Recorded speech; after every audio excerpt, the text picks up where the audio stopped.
Hey, everybody. So it's week 5, and I think last week you just talked about civil rights, civil liberties. Um, yeah, and well, and so now we're going to talk about free speech more pointedly.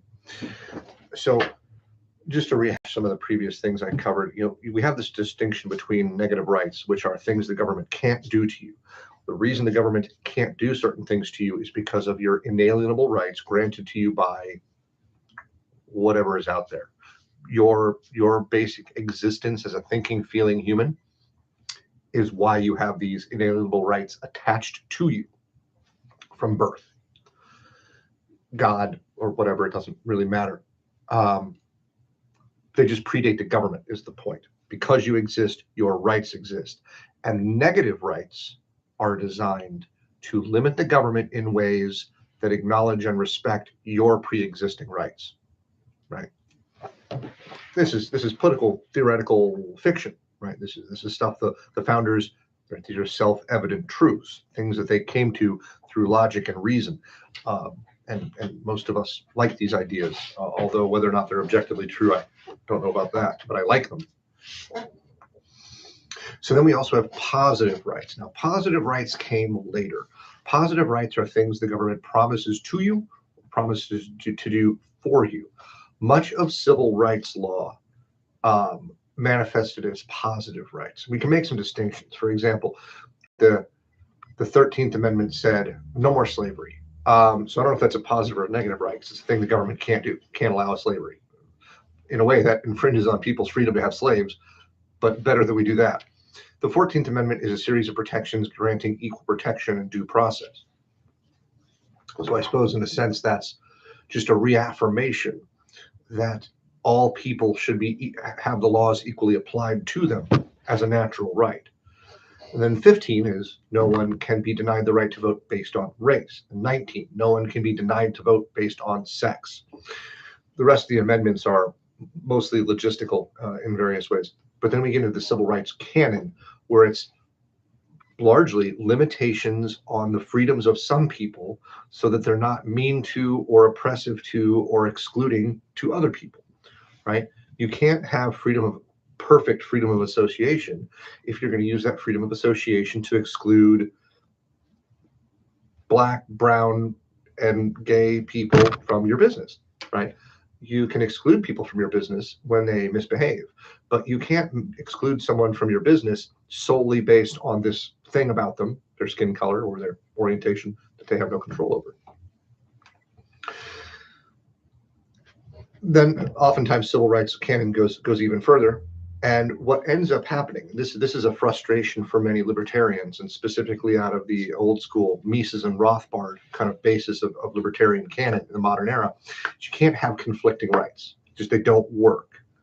And so, so they say, but here we are. And I use normally the cake baker and the gay couple example, because the cake baker has the freedom to associate, but we know that based on protected status like women, gay, Black, otherwise, right, that doesn't extend. So you can't exclude someone from service simply because of that. And because they're gay, they have a protection. They have a right not to be discriminated against, right? So when it comes to freedom of association, the gay couple wins on that one. But then there's speech, free religion, and those things. And the cake baker wins on those. So that's kind of how the Supreme Court decided it. And it's imperfect, because what you do is you're saying there are two rights, you both have a claim to rights, and they are in conflict. So the libertarian perspective is then you have a problem. Some of those things aren't rights. I don't know where to go from there, really. I don't see a time coming soon where we're going to pull back on any of the protections for the various minority status groups in the United States, whether it's ethnicity, race, religion, orientation, any of those things. Those things seem solidly in place, and they're not budging. So we're going to have these occasional conflict of rights. Well, so fair enough. But let's get into the speech element of it, because the cake baker was exhibiting free speech and free practice of religion. My religion says I don't like the gay marriage thing, and so I can't support you, and so I'm not going to bake you a cake in support of the thing that I don't believe in.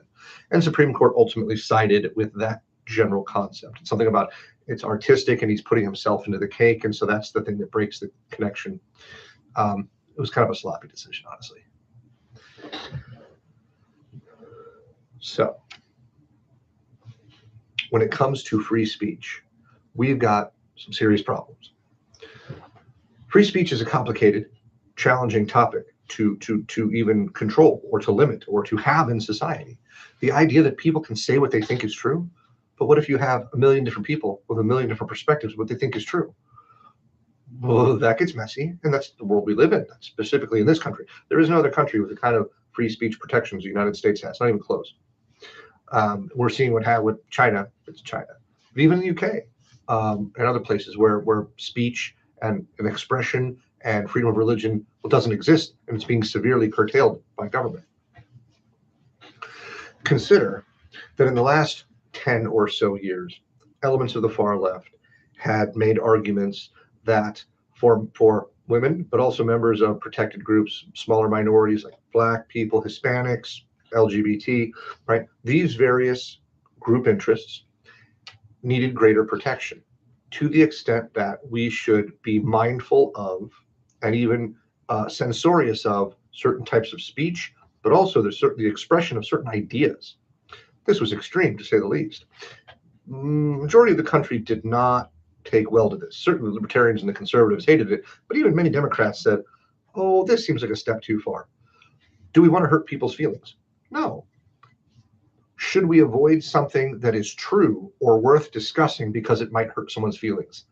Aha, therein lies the challenge. Now, I have a whole bunch of books behind me. Ibram X. Kendi, How to Be an Anti-Racist, Robin DiAngelo, White Fragility, and a host of other articles that I've read through for the purpose of research, for writing articles and doing academic stuff. One of the things that was pretty consistent across the board was you can't define hate, so you can't pass hate speech laws. Now, you might say, well, I know hateful. Hateful is it's mean. It's being mean. It's being intentionally malicious. Okay, maybe, and that's pretty nebulous.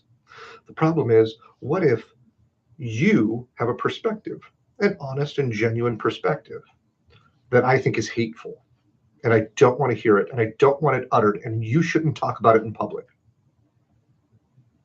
because I find it damaging, hurtful, insulting, right? And I can make all sorts of arguments about how you having this conversation or expressing these ideas is harmful, not only to me, but maybe to society at large.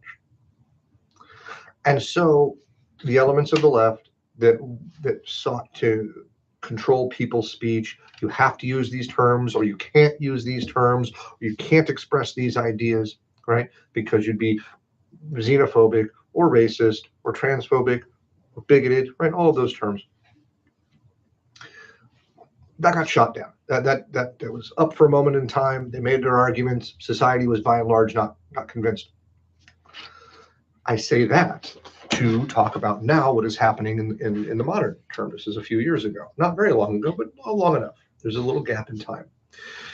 Since the inception of the second Trump administration, what we have seen is at the very outset of his second term, a noticeable increase in limitation on Americans' speech regarding criticism of a foreign nation, that of Israel. Boycotting products from a foreign nation doesn't seem like something that should be up for legislation. Critiquing the activities of a foreign nation doesn't seem like it should be up for legislation, especially free speech legislation. But as it has been the case, there has been a strong push to limit any sort of discussion about Israel that is not overtly positive as anti-Semitic, hateful, and therefore to be restricted. This is surprising, to say the least, and on no small amount hypocritical.